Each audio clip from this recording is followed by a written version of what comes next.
Eu não, tô ótimo. Pra que isso? E aí, tudo bem, Beth? Adolfo abandonou o posto. Tá aqui já?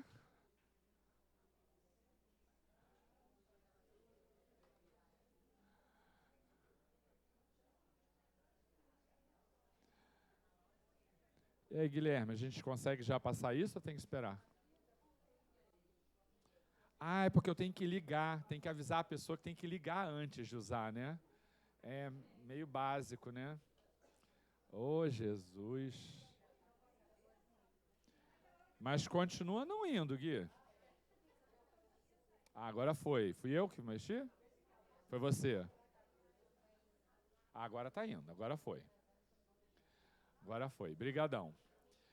Sejam bem-vindos, bem-vindas.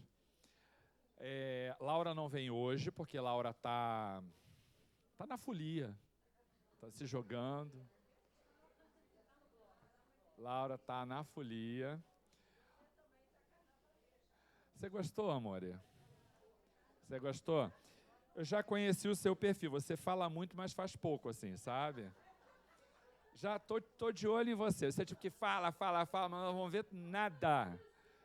Conheço o perfil. Uhum. Você não é de nada, eu sei como é que é. Me pediu telefone, quer me ligar, quer fazer acontecer. Nada, nem me ligou. Não, faz de desculpa, menina. Deixa de história. Cheia de graça. Tô de olho em você, hein? Veja lá. Bom, vamos fazer prece. Vamos começar o nosso estudo. Sejam todos muito bem-vindos à casa de Joana. É uma alegria receber vocês. Feliz demais de estar aqui com vocês. Então vamos lá. Cadê o evangelho? Beijo para a Laura também, que certamente não está vendo a gente agora, mas depois vai ver que ela é disciplinada, menina. Depois ela vai ver. Então, Laurinha, beijo para você.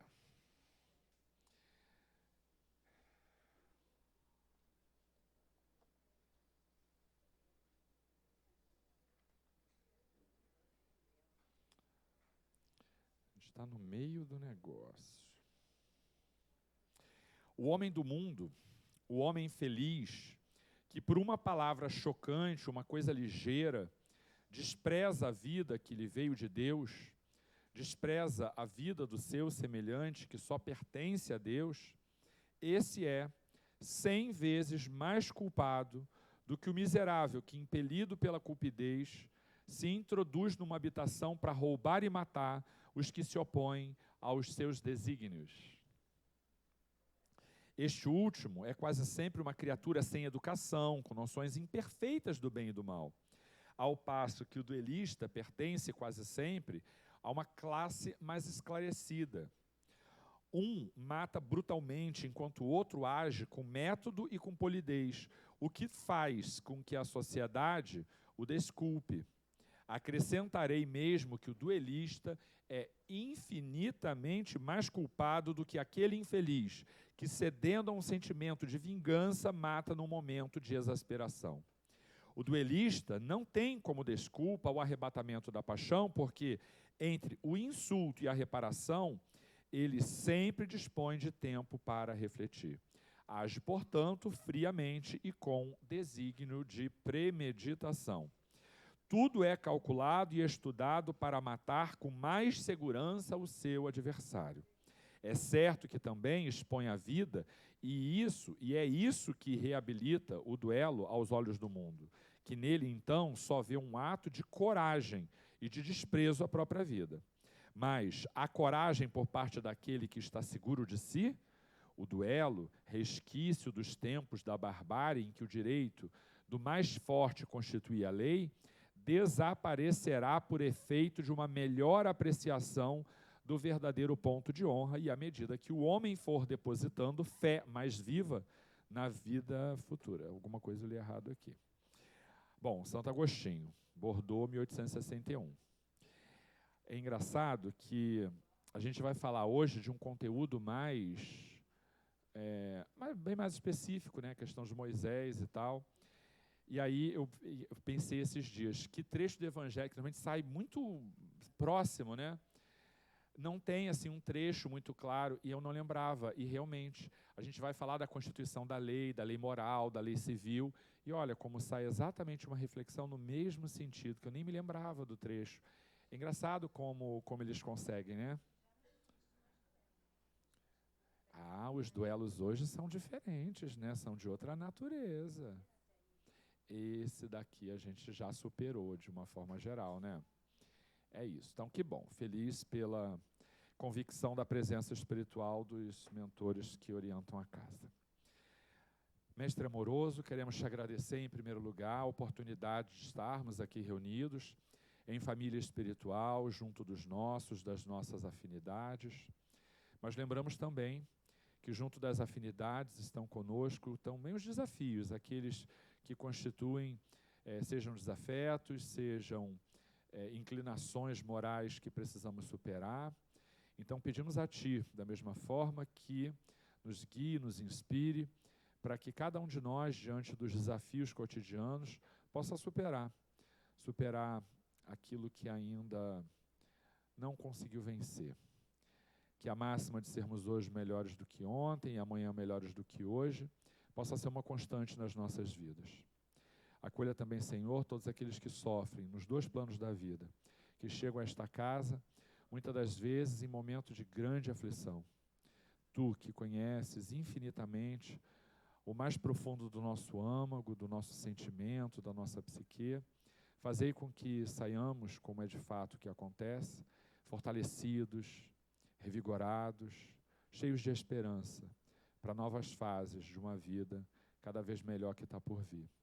Auxilia também aqueles que são nossos afetos, que são pessoas que fazem parte da nossa rotina, da nossa vida, da nossa família, das nossas amizades, e que por qualquer razão nós sabemos que estejam passando por algum tipo de dificuldade. Que a nossa ligação por pensamento possa permitir aos irmãos espirituais o auxílio necessário para que sejam fortalecidos e guiados da forma como for mais justo e adequado. Por fim, Senhor, pedimos que amplie as nossas consciências e que o estudo de hoje possa nos auxiliar na superação dos desafios que ainda estão conosco. Que assim seja. Vamos trabalhar, meu povo.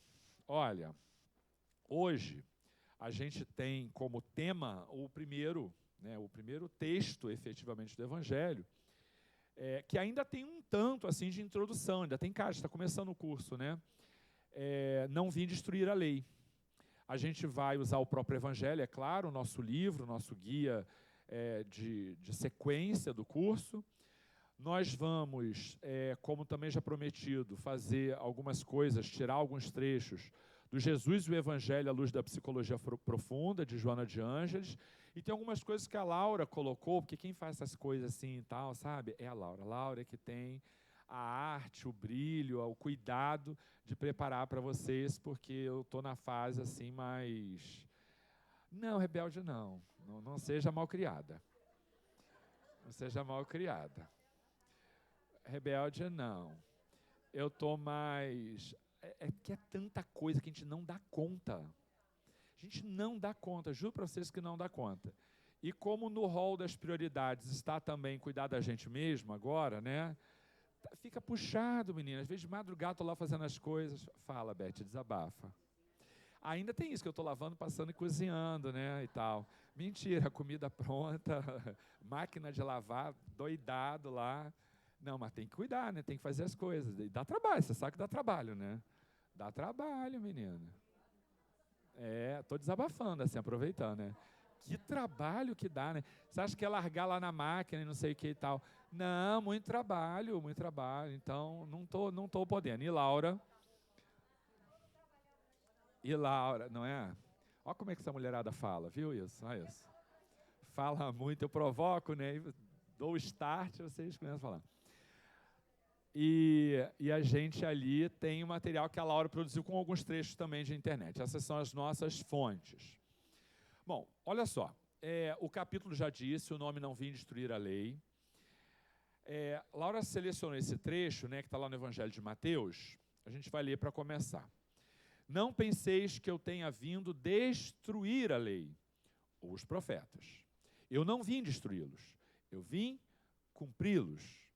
Porquanto eu vos digo, em verdade, que o céu e a terra não passarão sem que se cumpra perfeitamente tudo o que está na lei, até o último iota, o último ponto. Eu vou começar retomando o que a gente disse no ano passado, no curso.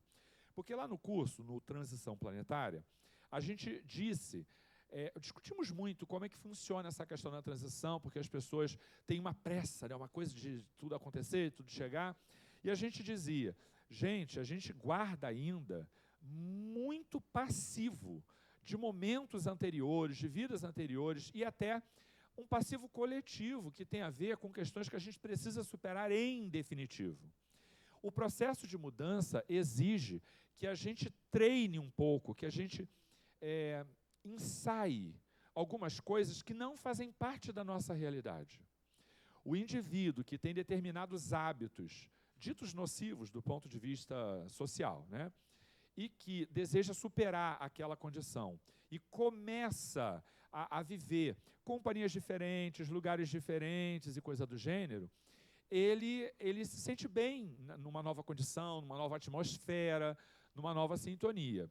Mas o chamado que se faz pela ambiência, pelas ligações espirituais, pelo próprio hábito, pela rotina, é muito forte.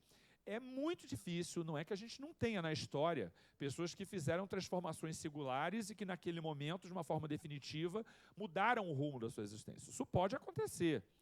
Mas isso não é a regra, está muito longe de ser a regra. Grande parte de nós, a grande parte mesmo de nós, vai fazendo pequenos ensaios de mudança, compreendendo aquela nova ambiência, aquela nova conduta, aqueles novos valores, os novos sentimentos, e aí gradativamente vai se aproximando disso e deixando aquilo que está ficando para trás.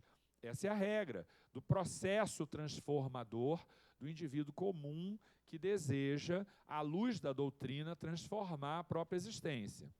Agora, quando Jesus vem, e dada a sua condição, sendo ele quem uma coisa, quem leu lá o Emmanuel e viu, né, como é que quando aconteceram, vamos dizer assim, o meandro das coisas, os diálogos, as transformações políticas daquele momento, Jesus, mesmo sem ter esta intenção, tocou um terror danado no povo que era, naquele momento, o indivíduo que estava na condição de prestígio social, de poder e daí por diante.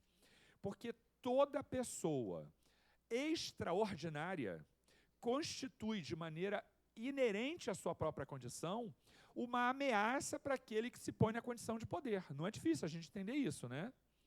Porque aquele que está na condição de poder, em primeiro, fica muito alarmado com qualquer coisa que o tire dali, né? Esse é um dos preços que se paga pela riqueza, pelo poder, é o medo o tempo inteiro, o receio de perder aquela condição de prestígio, de privilégio. Se é que existem privilégios. Existem causas e efeitos, né? Anotando, que bonitinho, olha isso, estudando. Vou falar agora. Me lembro da fase, antigamente, você só vinha e dormia. Agora ela vem, ouve, ainda anota, gente. Olha que bonitinha. Você dorme sim, filha. É que você não lembrava, mas você dava umas... Dormia, assim. Você dormia, você não lembra, que te desdobravam, vamos dizer assim.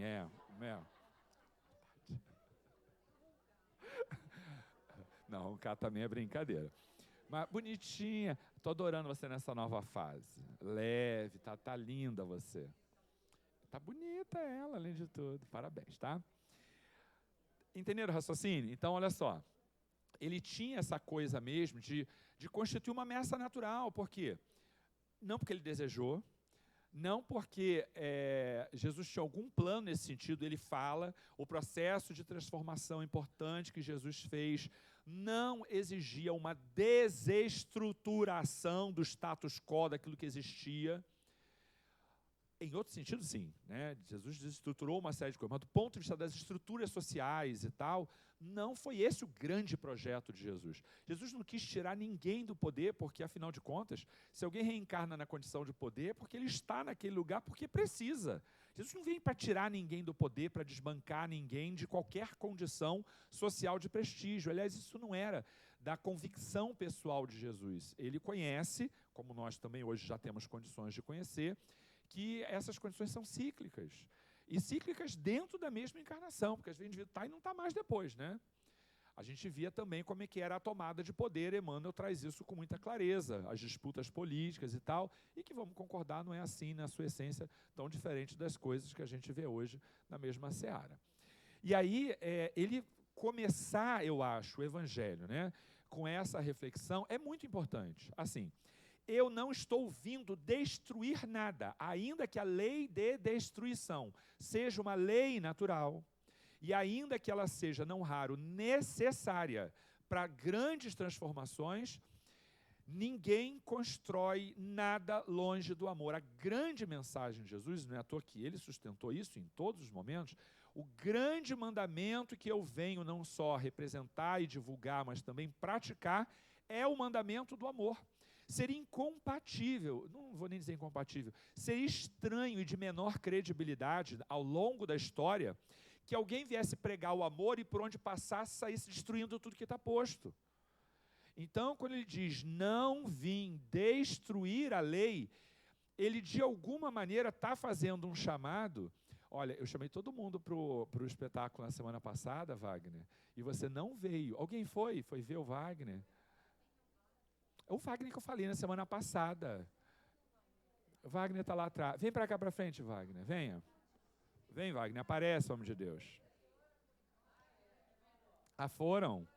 Então, vocês me falam. Maravilhoso, vai. Ele está vindo também, relaxa.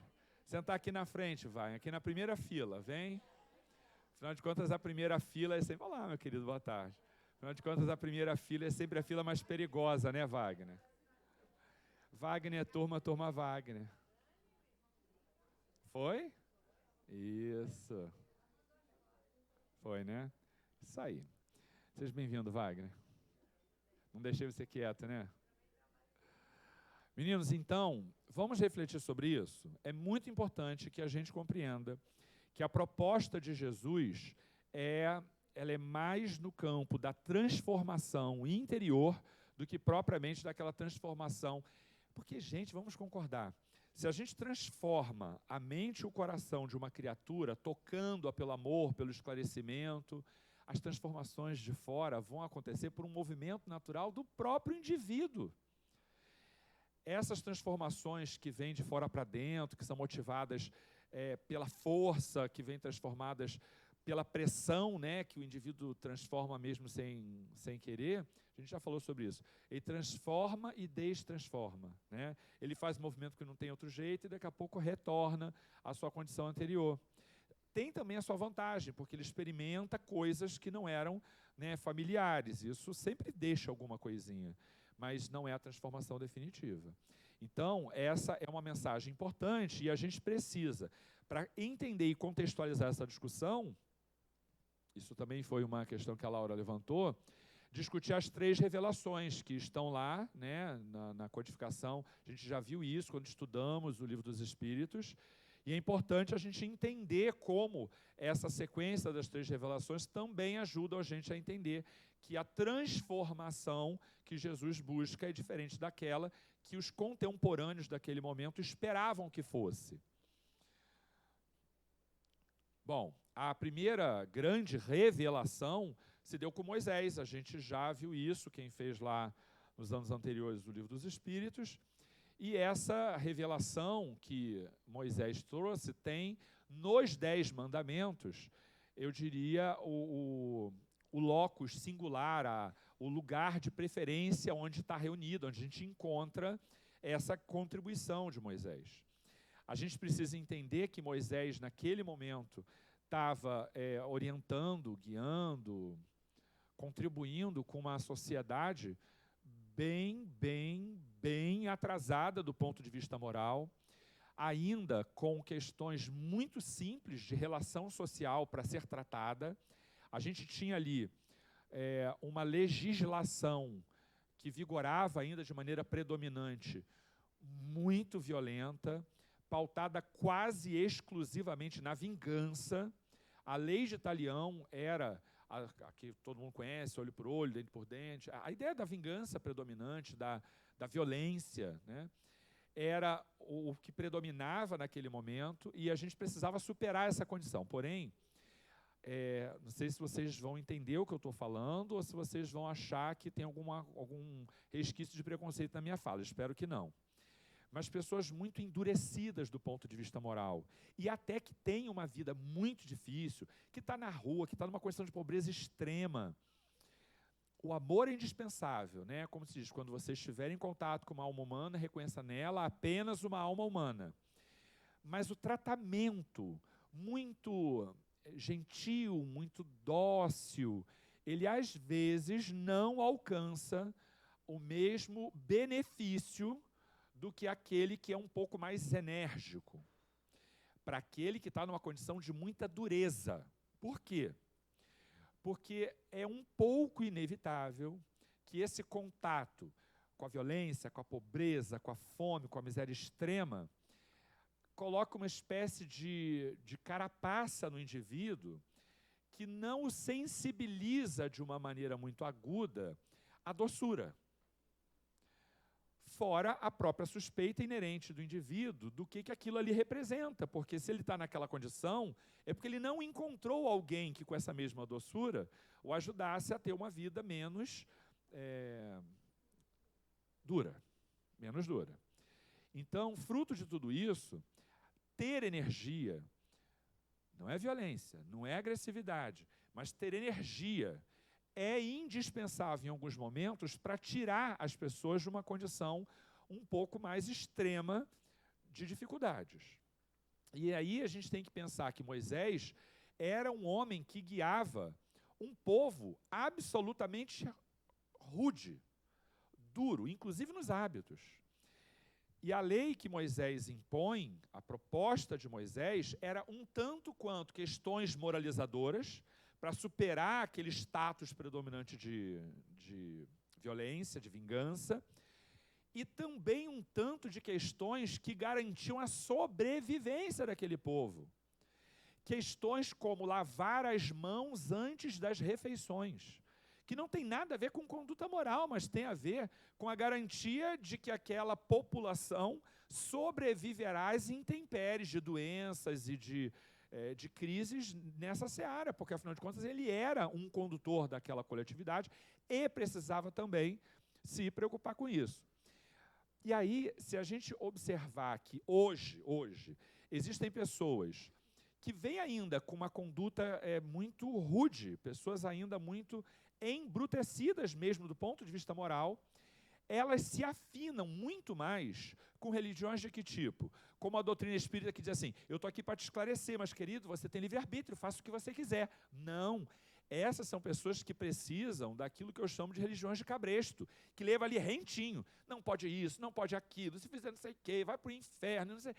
Esse é o indivíduo que encontra nessas religiões alguma coisa que o coloca no ponto ali do equilíbrio um pouco mais.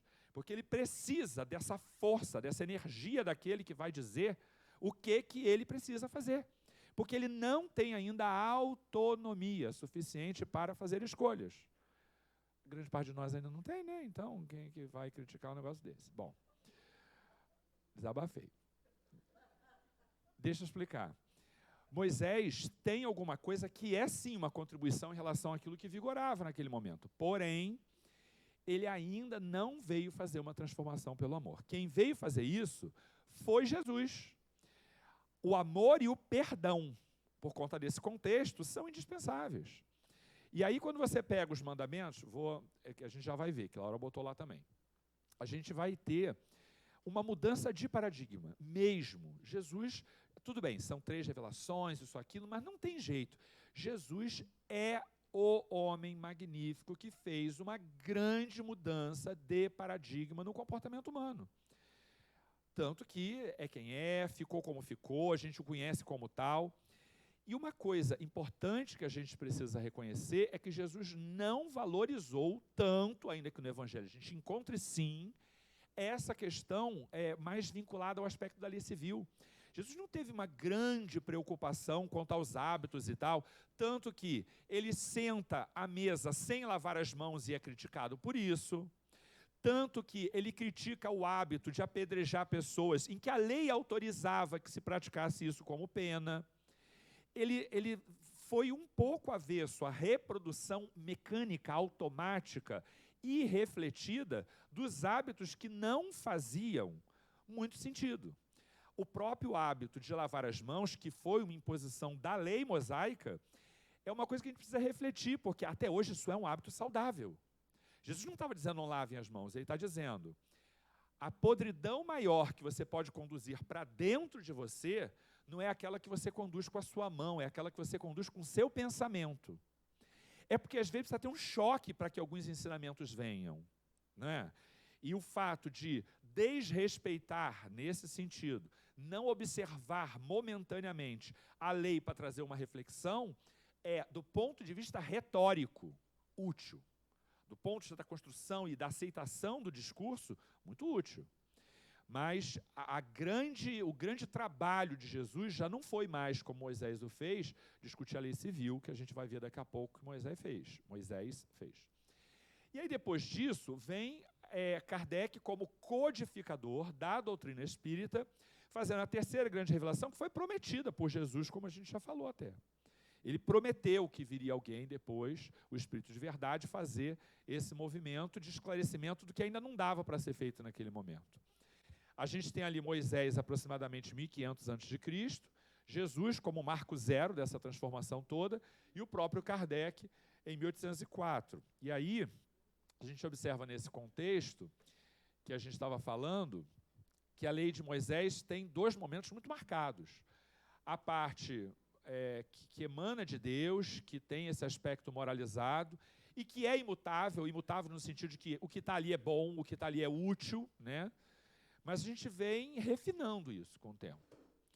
E a gente também tem o aspecto da lei civil. E essa muda com o tempo. Isso é o que saiu hoje na leitura do Evangelho. Isso é o que saiu hoje. A lei, no momento dos duelos, autorizava o duelo. Aquele que matava alguém em duelo não cometia um crime passível de ser punido por homicídio. Por quê? Porque havia um fim útil naquela morte, defender a própria honra. Esse era o valor daquele momento, tá? Era o que predominava na compreensão legal daquele ordenamento jurídico. Hoje, os duelos são inaceitáveis. Se você disser, eu matei porque estava agindo por um relevante valor moral. Isso está tipificado no nosso Código Penal como homicídio privilegiado, o que faz com que a pena seja substancialmente reduzida, porque há um relevante valor moral motivando o indivíduo na conduta de matar alguém. Porém, ele não ficará, apesar do relevante valor moral, isento de punição. Ele, sim, será preso e cumprirá uma pena menor. Estamos num momento em que, nem por questões morais, você pode matar alguém, a não ser em hipóteses específicas de legítima defesa e coisa do gênero. Isso constitui uma evolução da lei civil e da lei penal? Sim, é óbvio que sim. Mas haverá um momento em que, isso é objeto de reflexão da Associação dos Magistrados Espíritas, que fazem um congresso anual, que em geral só tem gente do direito, mas eles discutem questões super interessantes. É anual, bienal, não sei, mas eles fazem um evento periódico. E uma das reflexões a gente precisa conduzir a sociedade de uma maneira tal em que, algum dia, nem de Código Penal a gente precise. Porque em mundos felizes, a gente não precisa de Código Penal. Porque não há indivíduos desajustados com a lei. Está entendendo? Então, a gente não caminha só para um código cada vez mais eficiente. A gente caminha para uma população que não precise de um código penal que estabeleça punições, porque o indivíduo está naturalmente, essencialmente, em sintonia com as leis de Deus.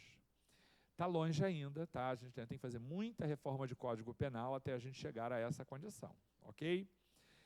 Porém, eu vou dizer a vocês que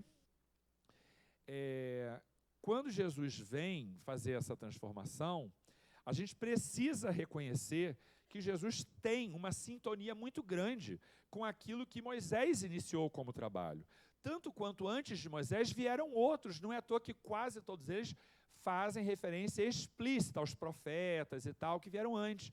Porque é uma ideia de que assim, ninguém está vindo para destruir nada, pelo amor de Deus, é um contínuo que a gente precisa observar, que a espiritualidade encaminha espíritos ajustados para fazer esse trabalho, e é um trabalho que não acaba nunca, a gente nunca teve abandonado, o barco nunca teve a deriva, né?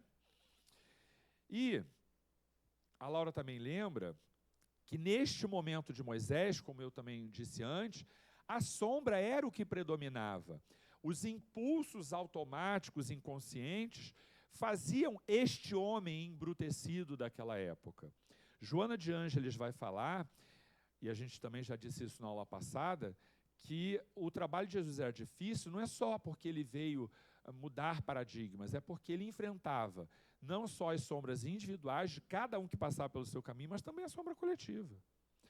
Então, nesse sentido, a gente precisa observar que esses instintos primários precisam ter uma provocação de mudança ainda muito sutil. Não dá para fazer grandes transformações. Moisés não conseguiria, não haveria tempo de vida suficiente numa encarnação para fazer esse trabalho completo. E a gente sabe que não é só ele, outros vieram entre uma coisa e outra e deram continuidade a esse trabalho. Bom, mas já entenderam? Não vou ficar chovendo molhado. Aqui são, né, exatamente os mandamentos. Eu sou o Senhor teu Deus, que te tirei da terra do Egito, da casa da servidão. Não terás outros deuses estrangeiros diante de mim. Não farás imagem talhada, nem figura nenhuma de tudo que está no céu ou na terra, nem de tudo que está nas águas ou debaixo da terra. Tem que especificar, porque senão o indivíduo, que está entre a terra, mas na água pode, né? E essa ideia de não idolatrar tem ainda a proposta muito, que para a gente é óbvia, da unicidade de Deus, de um único Deus, porque ainda vivíamos, de novo fazer referência lá ao Emmanuel, que conta no Há 2000 anos, como era uma prática corrente social absoluta, assim, absolutamente vulgar, que se fizessem oferendas e que se idolatrassem. Toda a família, em especial as famílias mais abastadas, tinham o seu templo, o seu pequeno templo dentro de casa, o seu local de oração e de adoração dessas figuras. Havia deuses familiares. Então, tinha muita coisa para trabalhar, não dava para fazer tudo. E, entre outras coisas, olha como é que tem uma proposta moralizadora muito melhor do que se estabelecia antes, né? Ter um dia para o descanso, para se conectar com a espiritualidade, para refletir sobre alguma coisa que é para além do que é material. Não matar, não cometer adultério, não roubar, e daí por diante. Essa é a parte imutável da lei mosaica, porque é uma orientação boa, né? Moisés estabeleceu, por inspiração, é óbvio, mas também por observação, porque era um homem mais refinado para aquele homem da época que percebia coisas que podiam mudar. Ele tinha essa sensibilidade, como eu disse, da contribuição para a lei civil. E aí o psiquismo divino vem impregnando esses homens, esses profetas, esses homens que trazem contribuição gigantesca para a humanidade, no sentido de estar sempre mudando aquele comportamento muito grosseiro. Resumindo, é isso. O que Laura quer aqui? Já falamos disso. Isso. Agora, tem uma coisa que, do ponto de vista histórico, ajuda também. Como tem essa mescla do que é divino e do que é lei civil, uma coisa dá credibilidade para outra. Aquele que, de alguma forma, é emissário de Deus, que tem contato com ele, né, para aquele homem da época, é alguém autorizado a propor mudanças também de comportamento social. Então, uma coisa ajuda a outra. E, gente, não é assim. Eu tenho esta fala, né, então eu vou fazer de novo a mesma fala. Até hoje, até dentro do movimento espírita, e eu vou até dizer mais, até dentro desta casa, o quanto de gente tem que quando vê alguém em que essa pessoa acredita que esse indivíduo seja portador de alguma boa notícia, que seja alguém capaz de trazer alguma mensagem boa, este indivíduo inicia um processo quase natural de idolatria. Eu vou cá falar, escuta só, que eu sou abusado, você sabe que eu falo as coisas. Eu respeito qualquer manifestação de qualquer coisa assim em casa espírita, essas coisas que se constroem e... Bom, eu vou falar logo, vocês vão entender. Tem casa que faz de um jeito, tem casa que faz de outra. Orador espírita, trabalhador espírita tem que vir pela essência do trabalho. Ele não pode vir pela exposição ou por eventuais benefícios que isso traga.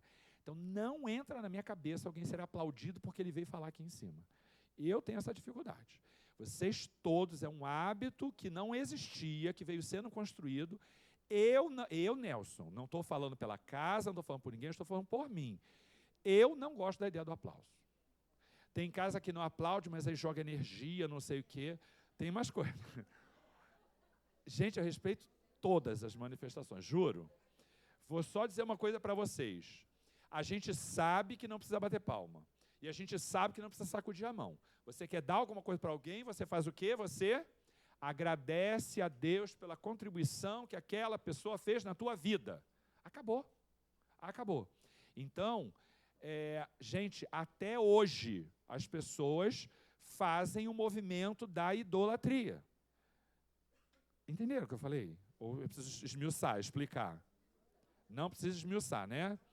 Então, imagina Moisés, nesse momento, o que era aquilo, né? Então, tem que botar primeiro o movimento ali, olha.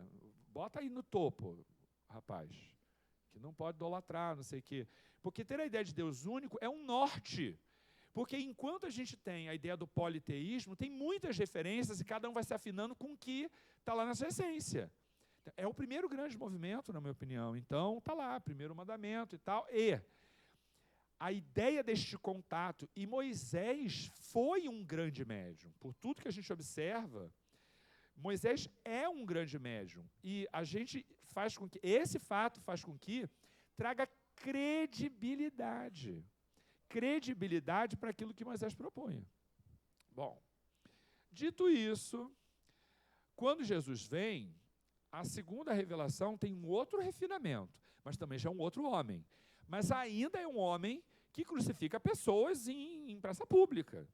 Ainda constitui-se uma justiça que julga assim, que é fulano que é Beltrano, não tem devido processo legal, não tem contraditório, não tem essas coisas que a gente tem hoje, né? Mas já é um homem mais burilado, já é uma humanidade um pouco mais refinada que aquela que Moisés carregou no braço forte, né? Jesus não veio destruir a lei de Deus, ele veio cumpri-la, veio desenvolvê-la e lhe dar sentido verdadeiro, de forma apropriada ao adiantamento do homem daquele momento. Dizer para vocês que existem graus. Todo sentimento, ele é trabalhado em graus. A gente costuma dizer aqui, sentimento tal é positivo ou negativo? A gente diz assim, nem positivo nem negativo. Ele é neutro porque ele pode ser polarizado num sentido e no outro. E é, na sua essência, o mesmo impulso. Não é assim que a gente aprende? Isso. Então, eu vou dizer também a mesma coisa. Assim como os sentimentos, essa questão que Jesus vem propor, além de ser neutra, tem uma gradação. Entre os dois extremos, a gente vai conquistando passos cada vez mais complexos de trabalhar essas questões todas. Então, Jesus veio propor amor. O amor se estabeleceu como um valor indispensável na busca da felicidade. Quero crer nisso, não tem dúvida disso. Mas a gente hoje ainda ama muito pouco. Grande parte dos conflitos que a gente vive, pessoais, tem a ver com desamor. Mas não significa que a gente não tenha aprendido o amor. É porque nesta gradação, ainda o caminho que a gente precisa percorrer para amar tal como Jesus amou é muito grande. Quando alguém me disse aqui na aula passada, a gente não aprendeu nada depois que Jesus saiu daqui, a gente não aprendeu nada ainda. É verdade, tem muita coisa para a gente trabalhar. Mas é mentira que a gente não aprendeu nada. A condição hoje é muito, muito, muito melhor do que aquilo que a gente vivia antes. Então, a minha proposta sempre é dizer assim, não foca na dificuldade não, pessoa. Observa o que mudou, observa o que você agregou de bom na tua vida. Porque tem gente que olha para trás e diz assim, eu estou há X tempo na doutrina e tal, minha vida ainda continua ruim, ainda estou destrambelhado, né? Não tem jeito não.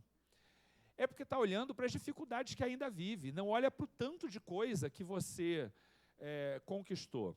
E olha, gente, não precisa ser religião, não. Eu dou aula na graduação para alunos de início e de fim, do começo do fim sempre. Primeiro período e nono, décimo. Eu não estou no meio, eu estou nos extremos. E eu digo para eles quando eles estão começando, filhos, deixa eu te contar uma coisa, isso aqui vai transformar a tua vida. É curioso como, depois que alguém inicia o ensino superior, e ele tem contato com uma nova realidade, com novos planos, em especial se é uma pessoa que vem de uma família em que ele é o primeiro a fazer um curso superior. Chega um momento, não é que ele fica besta, não é que ele fica metido, não é isso. Aquele indivíduo não vai mais ver graça daqui a algum tempo nas coisas e talvez até nas pessoas com que ele convivia antes.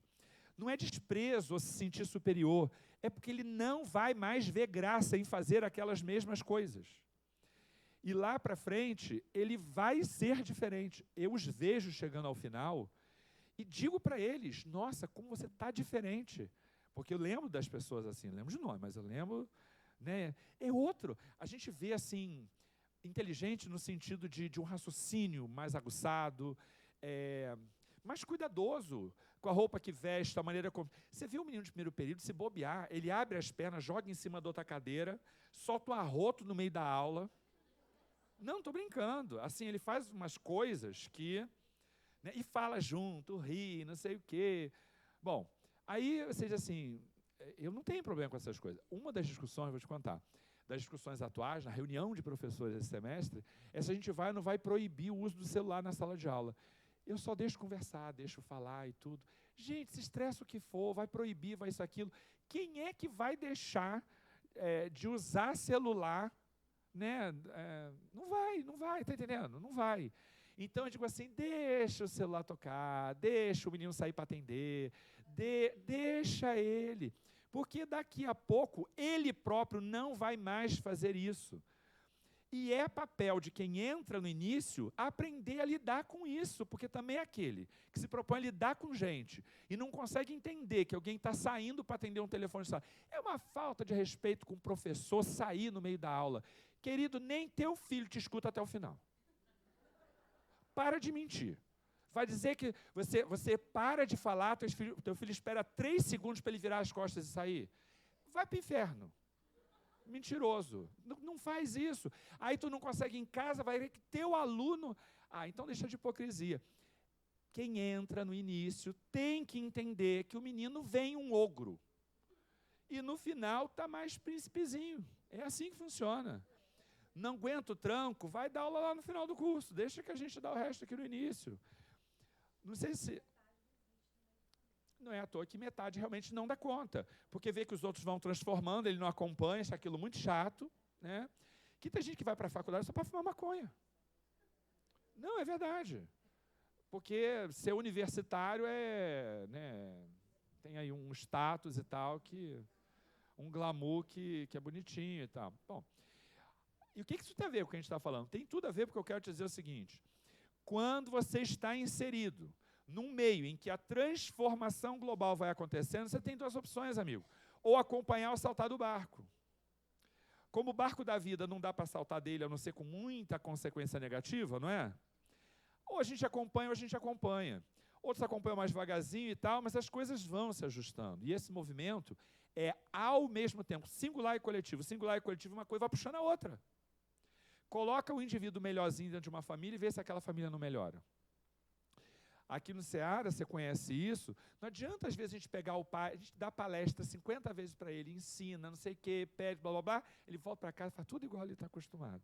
Aí tu pega as crianças lá e diz assim, ô moleque, escuta, não sei o quê, blá, blá, blá, e aí dá abraço nele, e aí daqui a pouco já chama atenção de novo, e agora dá carinho, aí senta no chão, come sanduíche com ele.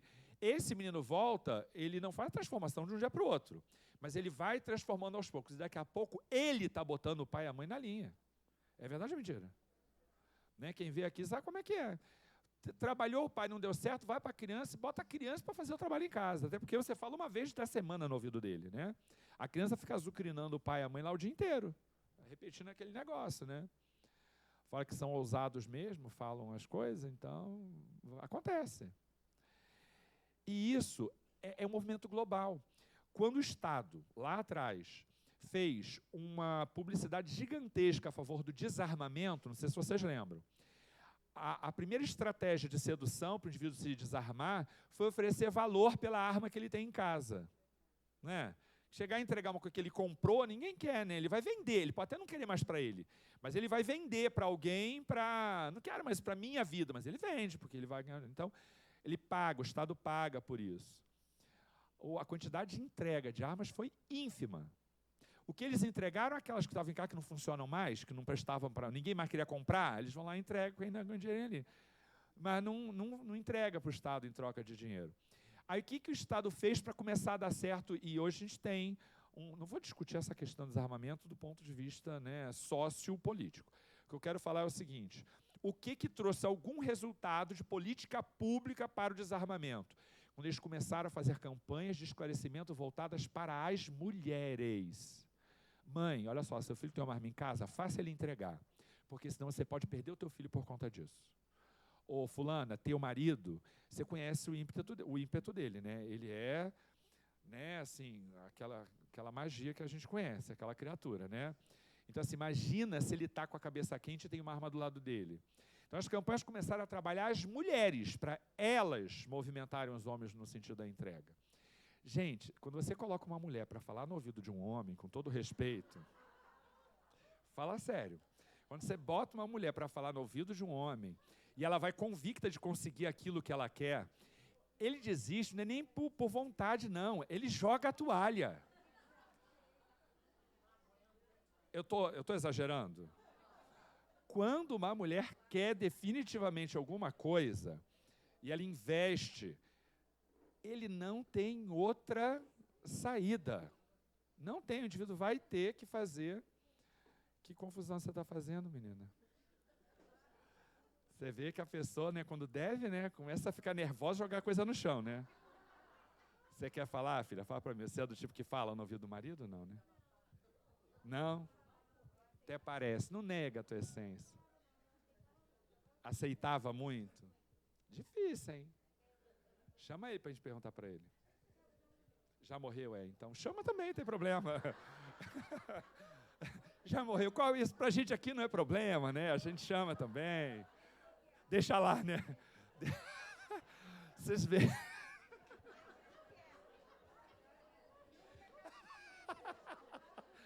A gente chama também, não, pelo amor de Deus, não chama, não. A gente até suei. Ai, gente.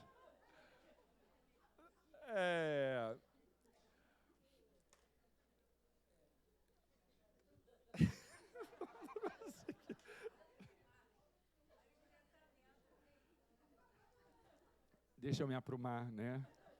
A sintonia. Não, estou preocupado com esse negócio de filmar, não, estou nem aí. Aliás, tiraram um troço daqui, né? Que tinha uma coisa aqui.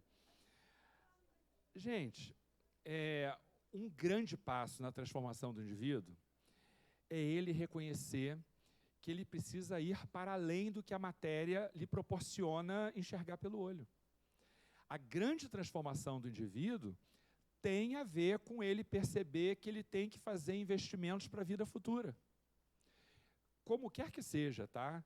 Seja no paraíso, seja...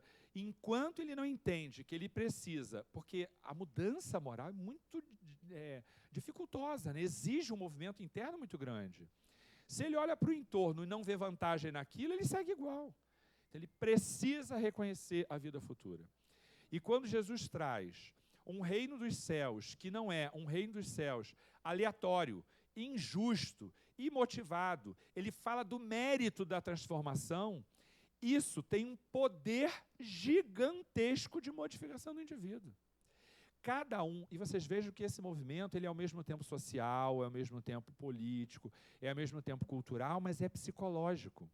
Porque se a gente perceber o trabalho que cada um teve, tem a ver também com essas fases, já falamos disso na aula passada, do amadurecimento da condição psicológica desse indivíduo.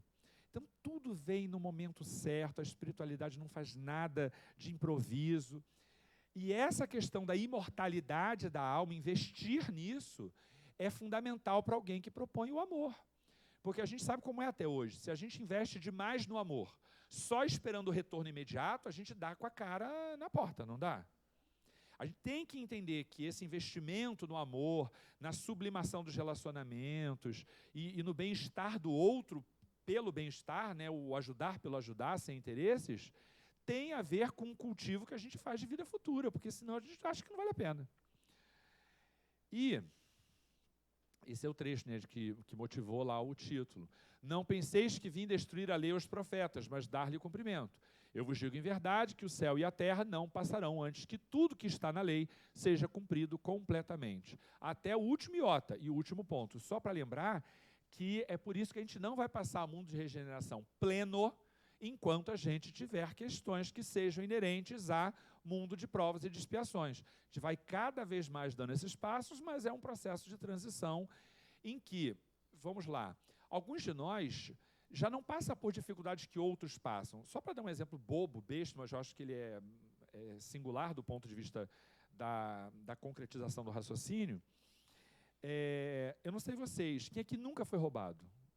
Você nunca foi roubada? Você mora onde, querida? E quando sai de casa, só anda de Uber, né, assim.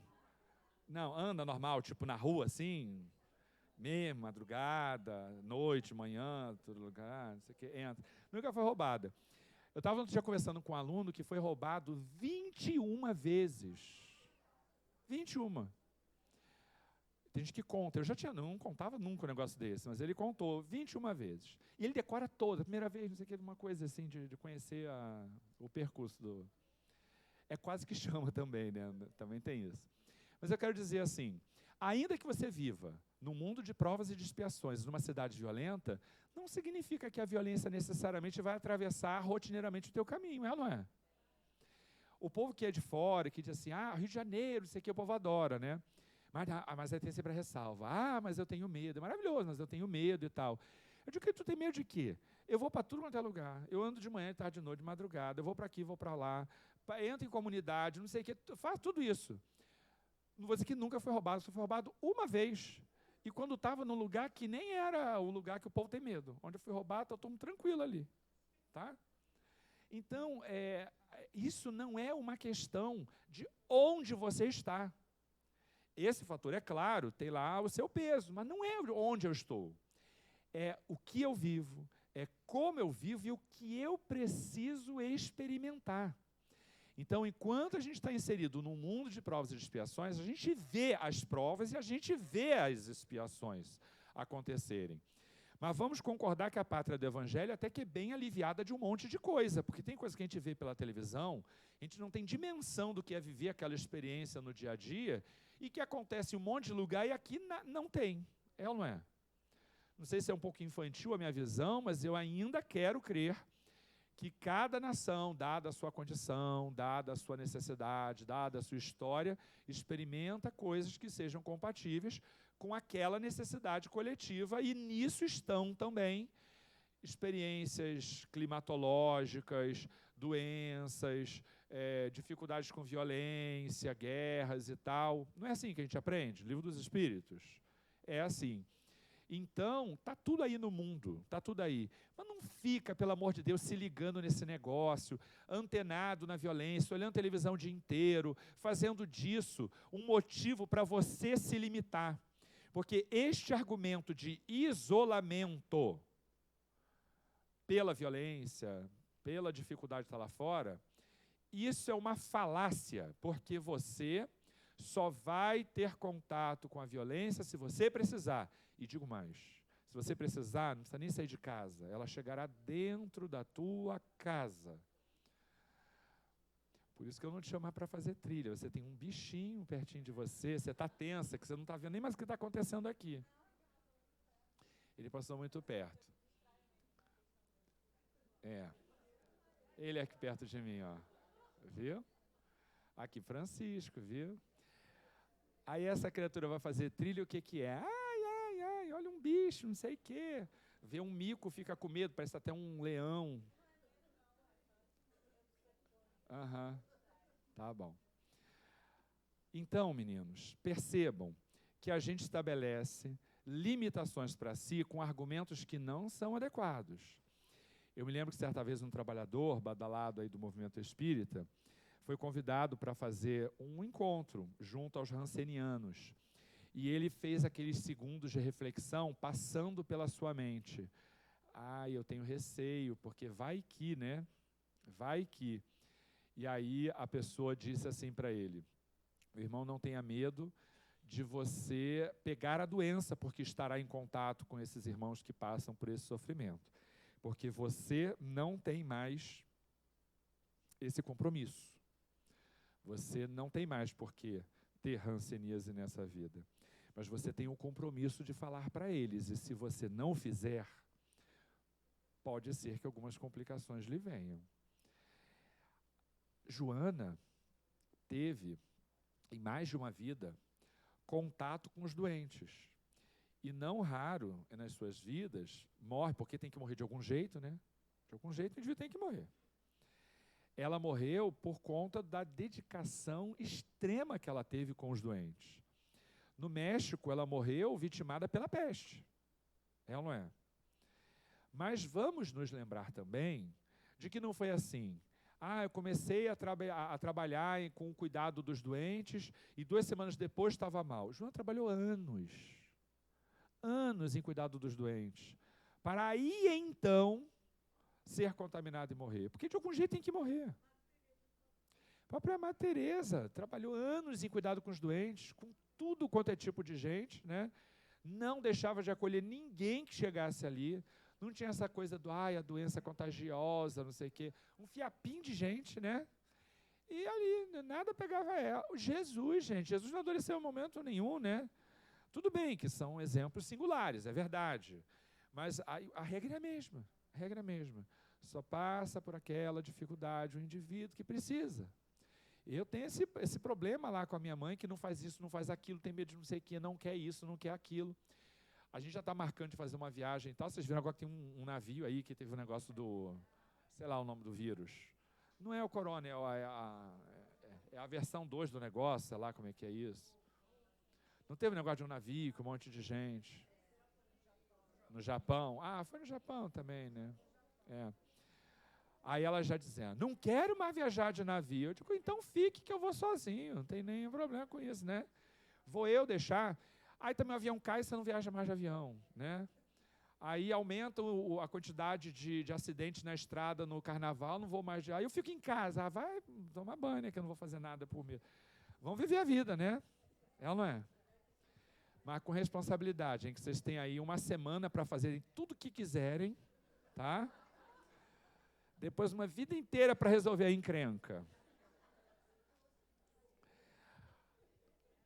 Atendimento fraterno bomba 3 épocas do ano. Juro para vocês. Juro. O atendimento fraterno bomba em 3 momentos do ano.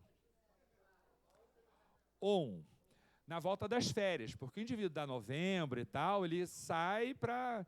Acabou o curso, né? Aí ele vai para a vida. E aí volta em fevereiro todo bichado. É verdade, não estou brincando. Atendimento fraterno início do ano, bomba. Aí ele vem, aí volta a ser espiritualizado, ele se melhora, não sei o quê. Ele volta a pegar passe, beber água fluidificada. Lembra que tem que fazer evangelho no lar, né? Aí dá aquela aprumada e vai para o carnaval.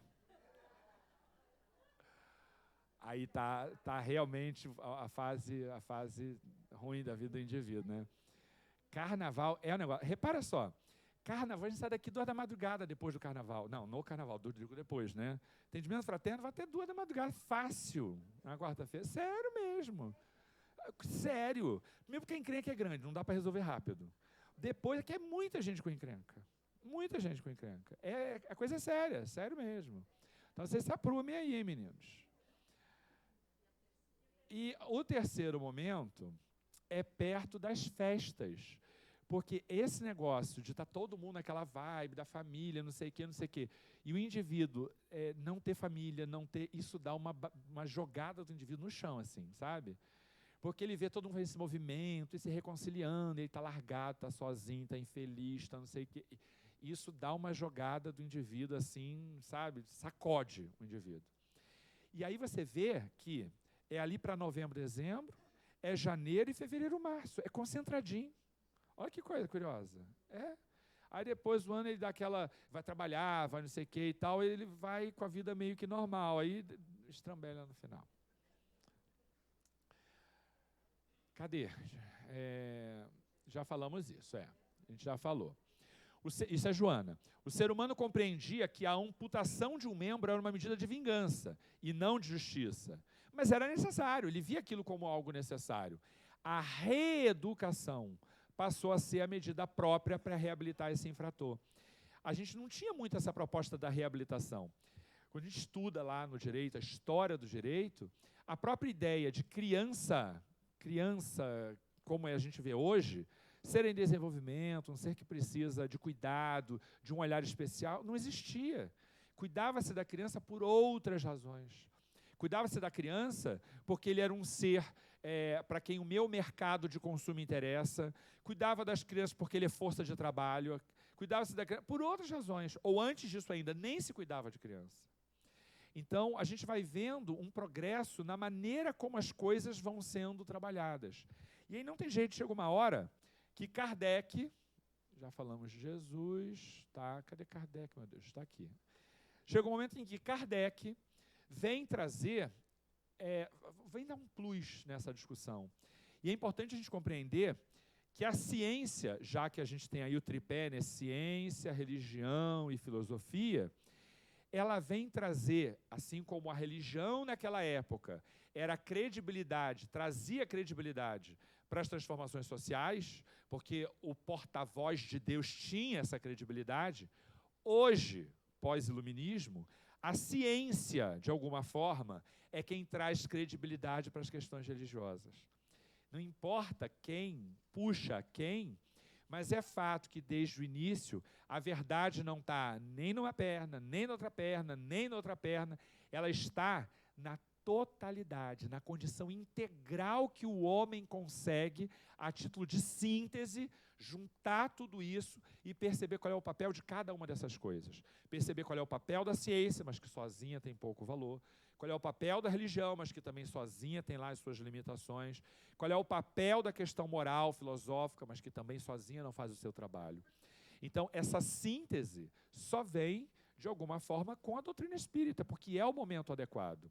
Mas vamos entender que essas revelações não param por aí, porque foi depois de Kardec que a gente tem, com mais clareza, o aprofundamento de algumas coisas. Não estou com esta fala de novo dizendo que a codificação é incompleta, nada disso. Mas só que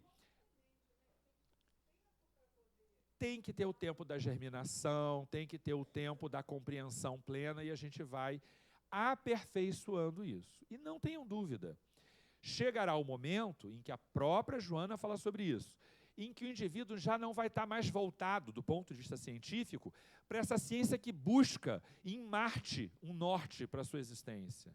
A gente vai ter essa ciência que busca para dentro do indivíduo a melhoria da sua qualidade de vida. Aí a gente tem lá o indivíduo tentando conhecer o DNA, a gente tem o indivíduo fazendo esse movimento contrário. E tudo isso junto, quando alcançar o seu ápice, a gente vai ter condição de ser um pouco mais feliz, de ser um pouco mais ajustado, de não precisar ser tão instável a busca dessa felicidade, dessa saúde, desse progresso de uma maneira geral. O que o Evangelho faz, e vocês viram que a gente já não entrou na parte interessante do Evangelho, que discute as questões do dia a dia, né? Mas tudo isso que a gente está vendo, que é uma prévia para a gente compreender o Evangelho, tem tudo a ver, sim, com o nosso dia a dia. E eu queria deixar como mensagem principal de hoje isso.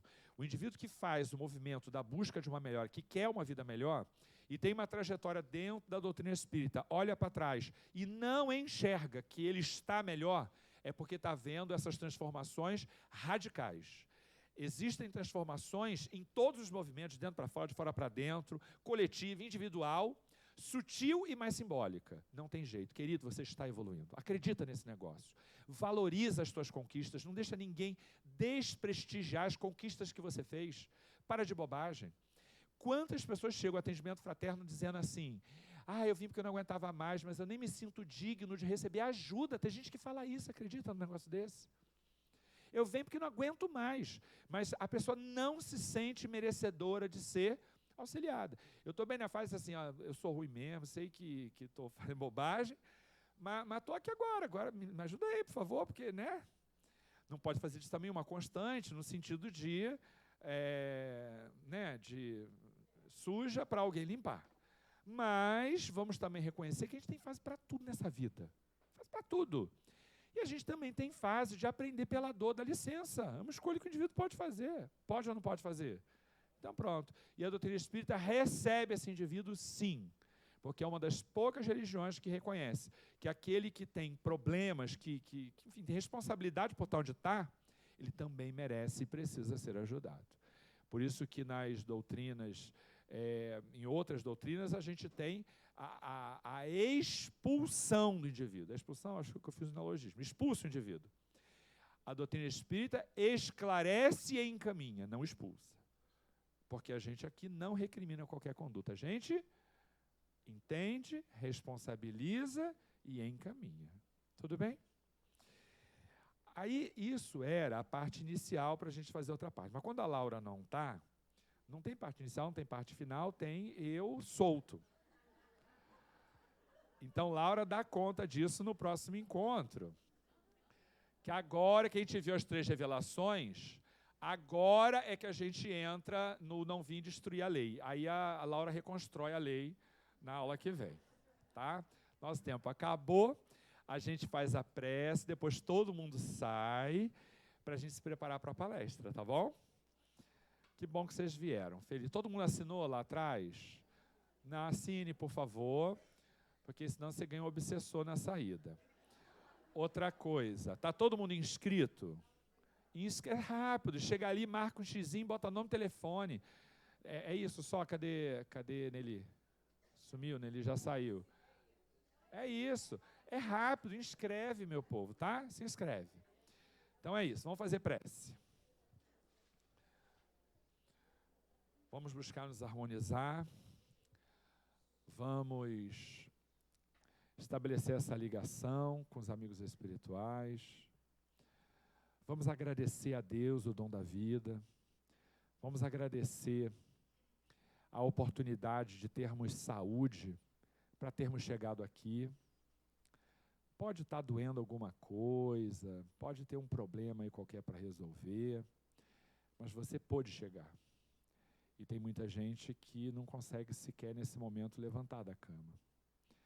Queremos, Senhor, te agradecer por cada pequena coisa que a gente recebeu. E que muitas das vezes recebemos sem mérito até. O teu amor por nós é infinito. E as oportunidades que a gente tem são muito grandes.